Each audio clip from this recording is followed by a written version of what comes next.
Lakukanlah tugas mendidik itu dengan gembira dan penuh kesabaran serta dengan penuh kesadaran bahwa Anda adalah dalam melaksanakan tugas suci yang dituntut oleh agama dan bangsa kita. Amanat Rahmah El-Yunusiah. Perempuan itu harus mampu sebagai ibu pendidik, kata Rahmah El-Yunusiah. Ketika Kartini meninggal dunia, usianya belum genap 4 tahun. Belum 4 tahun pula ketika Dewi Sartika membuka sekolah keutamaan istri atau Sakola Istri.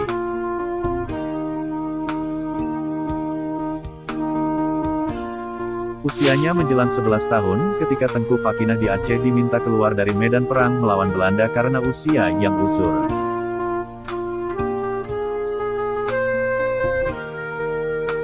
Ketika kerajinan Amai Setia didirikan Rohana Kudus bersama beberapa sahabatnya di Koto Gadang, usianya belum 11 tahun.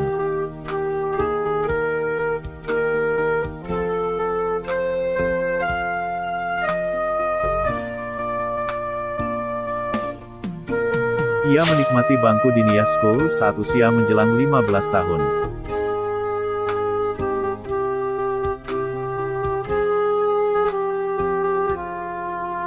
Di Bukit Tinggi, tak ada setahun berselang, Rohana Kudus mendirikan Rohana School.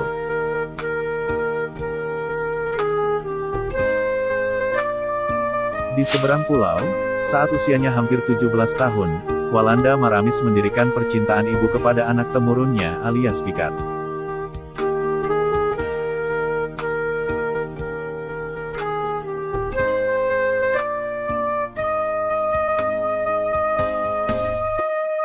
Sekitar 2 bulan sebelum berusia 23 tahun, ia mendirikan lembaga pendidikan di Padang Panjang, Sumatera Barat.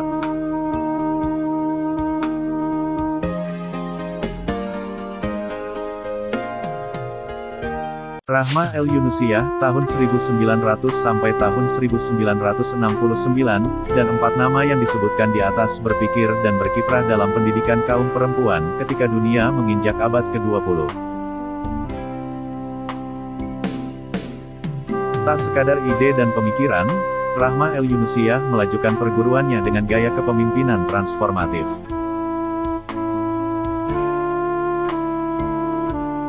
Bahkan, sebelum perguruan Dinia Putri berdiri, konsep pendidikan modern telah bersemayam dalam benaknya.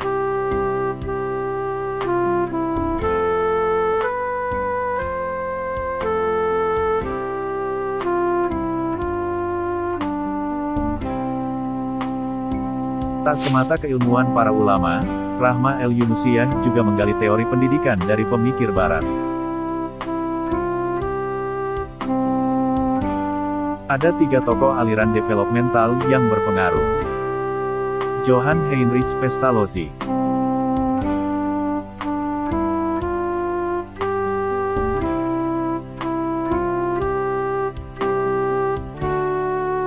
Friedrich Wilhelm August Froebel,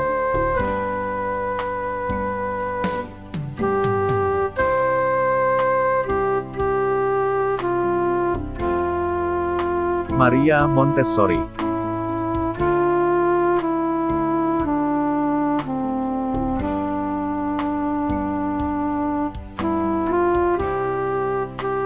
Pendidikan yang diusung Rahmah El-Yunusiah tak semata sekolah bekerja, yang saat itu juga sebagai aliran pendidikan tersendiri di Eropa.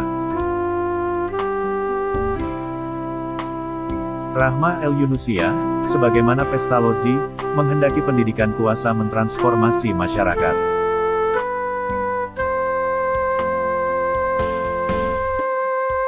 Cita-cita keadilan dan kesejahteraan masyarakat diwujudkan dengan pendidikan yang memadukan aspek pikiran, hati, dan fisik.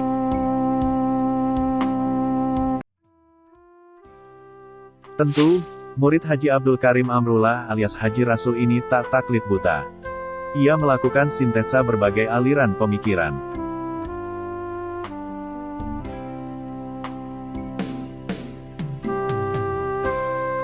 Dari pemikirannya tampak aura Imam Al-Ghazali, tahun 1058 sampai tahun 1111, sampai Pestalozzi dan Montessori.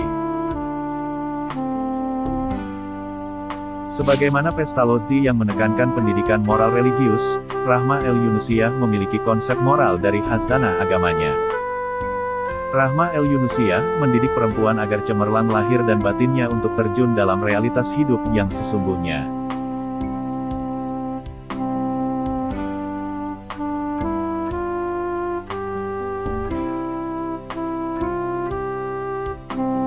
Perguruannya hendak menempa perempuan, sebagaimana perkataan Rahma El Yunusiyah.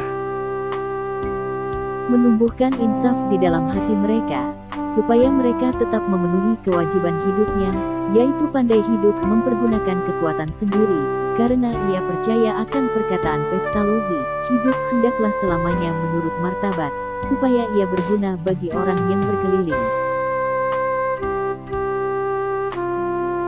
Yang memikat, jika mengacu pada konsep Tripusat Pendidikan Ki Hajar Dewantara, Rahma El Yunusiyah mengarahkan konsep itu lebih progresif.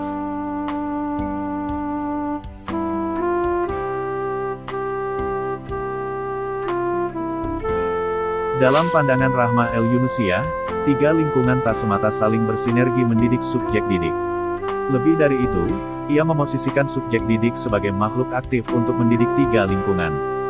Konsep Rahma El Yunusiyah ini tampak lebih berkesinambungan dalam suatu mata rantai tak terputus.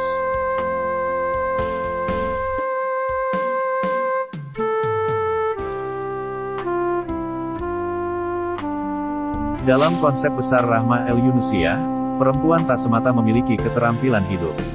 Ia memang mengajari murid-muridnya menganyam, menyulam, menjahit, dan menenun.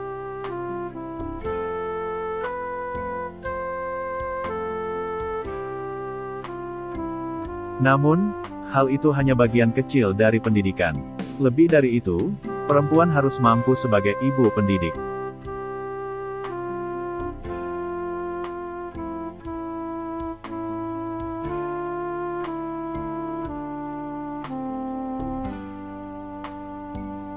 Tentu, proses menempa perempuan sebagai ibu pendidik tak instan. Di zamannya masih banyak perempuan mata kayu.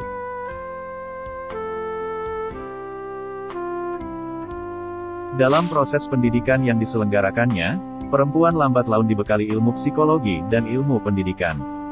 Menurut Rahma El Yunusiyah, ilmu-ilmu ini penting sebagai bekal perempuan sebagai ibu yang mendidik anak-anaknya.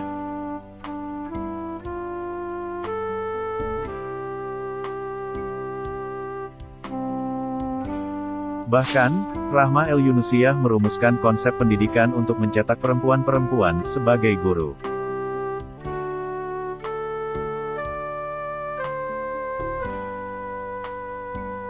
Tanggung jawab yang diemban perempuan tak semata mendidik dalam lingkungan keluarga.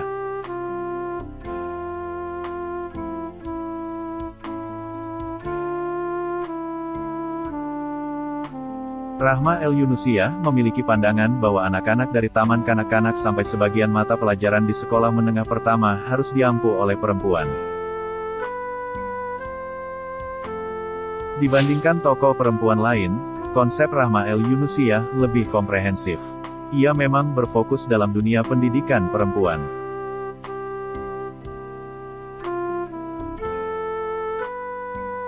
Ia menyelenggarakan perguruannya dengan kurikulum yang terstruktur.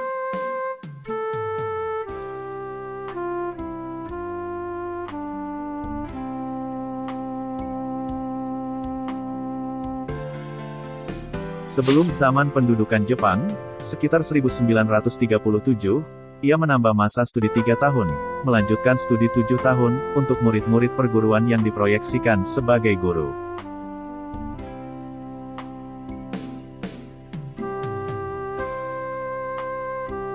Rahma El Yunusiyah ingin agar kompetensi murid-murid dalam bidang keguruan benar-benar mumpuni.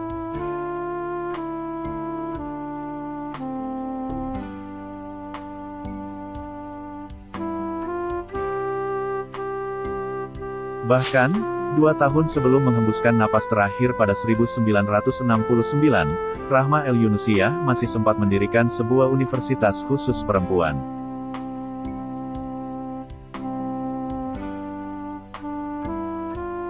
Dalam era Rahma El Yunusiyah, berkaitan dengan keguguran, kompetensi yang terbagi dalam kompetensi kepribadian, kompetensi profesional, kompetensi sosial, dan kompetensi pedagogik belum teristilahkan.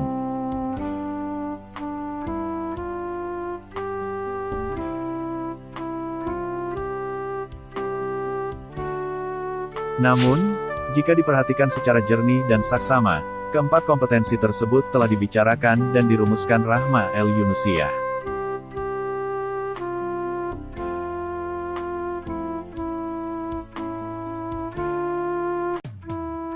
Rahma El-Yunusiyah merupakan perempuan yang melampaui zaman.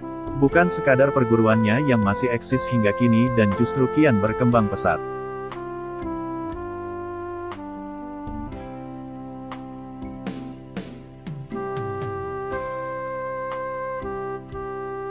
Lebih dari itu, dari sekian tokoh sejarah yang hanya berhenti pada riwayat hidup dan kenangan masa lampau, Rahma El-Yunusiyah adalah tokoh sejarah yang bisa dibawa ke masa depan. Masa depan ini tak sekadar hitungan puluhan tahun, tetapi ratusan tahun ke depan. Rahma El-Yunusiyah adalah perempuan besar Indonesia bereputasi internasional. Ia perempuan pertama, bahkan satu-satunya, yang dianugerahi gelar Doktor Honoris Causa dari Universitas Al-Azhar, Kairo, Mesir.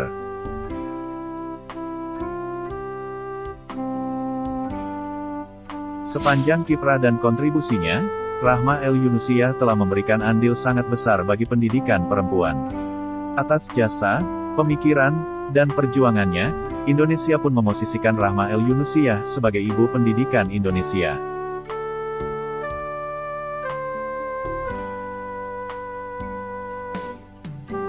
Rahma El-Yunusiyah menggariskan bahwa pendidikan mengikhtiarkan supaya anak bangsa menjadi manusia yang hidup lahirnya dan hidup batinnya.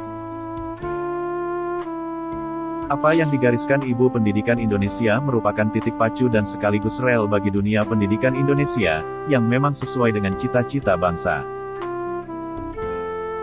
Guru itu harus tahu bahwa murid-muridnya membutuhkan yang baik dan banyak, oleh sebab itu ia sendiri lebih dahulu mempersiapkan diri dengan yang lebih baik dan lebih banyak. Guru itu harus sanggup mencarikan gaya dan variasi dalam menerangkan pelajaran pada muridnya sehingga pelajaran itu menjadi hidup dalam pikiran jiwa murid-murid tersebut. Amanat Rahma El-Yunusiyah.